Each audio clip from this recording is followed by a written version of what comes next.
پھولوں کے لیے، ہر آنکھ اشک بار ہے ان پھولوں کے لیے، لڑتے تھے جو باغ میں جھولوں کے لیے۔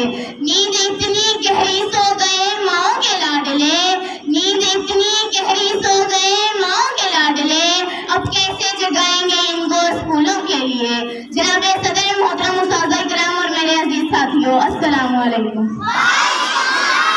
آج مجھے جس موضوع پر لفظ کشائی کرنے کا موقع ملا ہے وہ ہے 16 دسمبر سانحہ پشاور 2014۔ 16 دسمبر پاکستان کی تاریخ کا سب سے ہولناک دن تھا جب دہشت گردوں نے ننھے بچوں پر گولیاں برسائیں، جنہوں نے کبھی یہ تصور نہ کیا ہوگا کہ وہ ایسے حملے کا نشانہ بنیں گے۔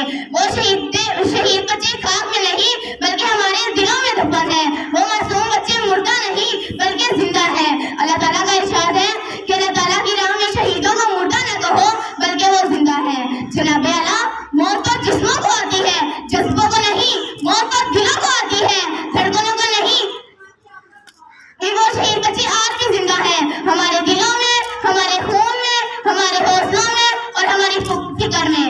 یہ قوم ان شہداء کی ماں کو سلام پیش کرتی ہے جو اپنے بچوں کی شہادت پر فخر کرتی ہیں۔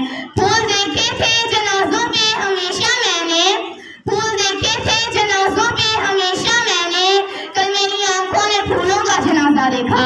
16 دسمبر کو دہشت گردوں کا یہ گمان تھا کہ وہ ایسی بے رحم کارروائی کر کے ہمارے حوصلوں کو پست کر دیں گے، لیکن انہیں یہ معلوم نہیں تھا کہ ہمارا تعلق اس قوم سے ہے جو جڑ سے جبڑ مٹاتی ہے، جو ظلم کو مار بھگاتی ہے۔ ہم موت کو آنکھ دکھاتے ہیں، ہم ٹینک سے کب گھبراتے ہیں۔ جناب والا، اس سانحہ نے یہ ثابت کیا کہ اس قوم کا بچہ بھی ضرورت پڑنے پر جان کی قربانی دینے کو تیار ہے۔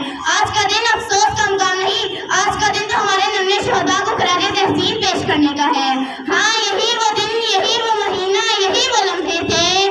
ہاں، یہی وہ دن، یہی وہ مہینہ، یہی وہ لمحے تھے جب فلک سے فرشتوں کو فرشتے لینے آئے تھے۔ شکریہ۔